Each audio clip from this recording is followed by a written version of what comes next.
Hola y bienvenidos a Voces de la Historia. We're continuing our journey on the Camino hacia el Ocaso de Roma, the road to Rome's twilight. Now, what if I told you one man could have saved the Roman Empire? A good man who, in just 87 days, represented this last, desperate dream of a virtuous Rome, right before it all came crashing down. This, my friends, is the tragic story of Emperor Pertinax. So let's set the scene. It's a moment of absolute crisis. The date is December 31st, 192 AD. The tyrant Emperor Commodus has just been strangled in his bath. A power vacuum has just ripped open at the very heart of the Roman world. The master of the empire is a corpse, and all of Rome is holding its breath. And that was the question on literally everyone's mind. The conspirators who just killed Commodus, they probably thought the hard part was over. But oh no, in reality, it had just begun. You have the senators, terrified for their lives, for their fortunes. You have the people of Rome, who were a potential powder keg ready to explode. But the real fear, the one that kept everyone up at night, was the Praetorian Guard. You see, under Commodus, they'd become lazy, corrupt, and incredibly powerful, loyal only to whoever paid them the most. And this marks a fundamental shift, a real turning point in Roman history. From this moment on, emperors weren't going to be made in the Senate hall. They were going to be made in the military barracks. The army was now calling the shots. In the middle of all this fear and chaos, the conspirators turned to the one man they hoped could control the situation, Publius Helvius Pertinax. This wasn't some young upstart. He was a respected 66-year-old general and politician who had seen it all, governing provinces from Britain all the way to Syria. They made a bet that for a man like this, ambition just might be stronger than fear. And you know what? They were right. Now, you could not find two more different men. Pertinax was the polar opposite of Commodus in every single way. Commodus was this decadent aristocrat, born to rule. Pertinax, he was the humble son of a freed slave, a man who started his career as a grammar teacher and worked his way step by step to the very top. He represented a complete return to those old Roman values, discipline, duty, and respect for the Senate. His first challenge on the job was, well, it was immense. After years of Commodus spending fortunes on gladiatorial games and wild parties, the state treasury was basically empty. All that was left was a measly 1 million sesterces. To run an entire empire, that is practically nothing. It's couch cushion money.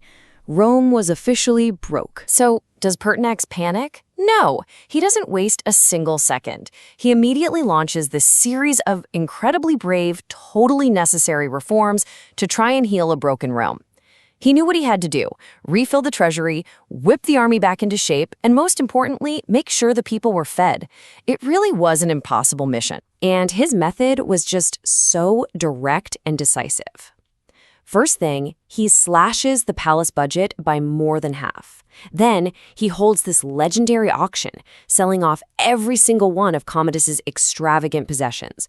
We're talking his gladiatorial gear, his fancy carriages, even his concubines. He returned property that Commodus had stolen, and, get this, he even managed to give a cash payment of 100 denarii to every citizen in the city. He put the state's health above everything else. But, you know what they say, when you start making big changes, you also start making powerful enemies. This was especially true with the Praetorian Guard. To try and restore some discipline, he gave them a new password, Militamus.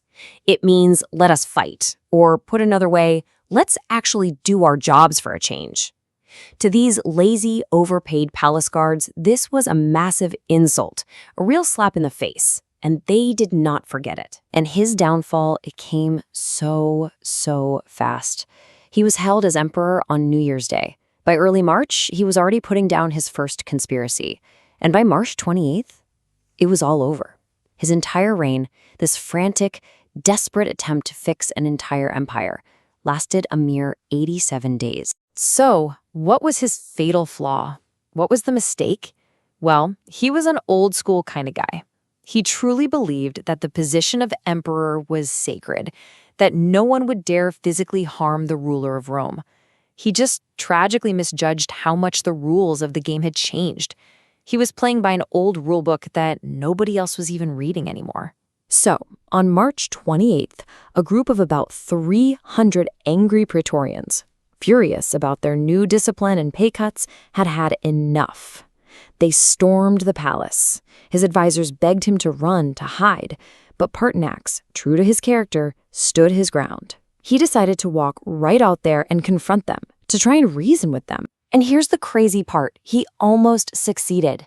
He was giving this powerful speech, and you could see most of the soldiers were actually hesitating. But then, all it took was one. A single soldier lunged forward and struck him down. And in that moment, Pertinax knew it was over. He didn't cry out, he didn't beg for his life. He simply pulled his toga over his head, meeting death with the same stoic dignity as Julius Caesar himself. The aftermath was, well, it was immediate, and it was horrifying. With the emperor's head now on a pike, the Praetorians did the unthinkable. They put the Roman Empire up for auction. I'm not kidding. They literally sold the title of emperor to the highest bidder. This one single shameful act plunged Rome into a brutal civil war that would become known as the Year of the Five Emperors. In the end, Pertinax tried to heal Rome, but the system was just too corrupt. It didn't want to be healed. His very honesty was his condemnation. His vision for a better Rome is what led to his fall. He was, quite simply, a good man living in rotten times. So, what's the big takeaway from all this? His murder wasn't just the end of one good man. No, it was the death of an idea. It was the final, definitive moment where the Senate lost its authority, where the old values of the Republic died for good. This event is the true beginning of a brutal century of military anarchy and decline. His death wasn't just an assassination. It was the starting gun for the crisis of the 3rd century. Nos vemos por las calzadas del Imperio, camino al ocaso de Roma.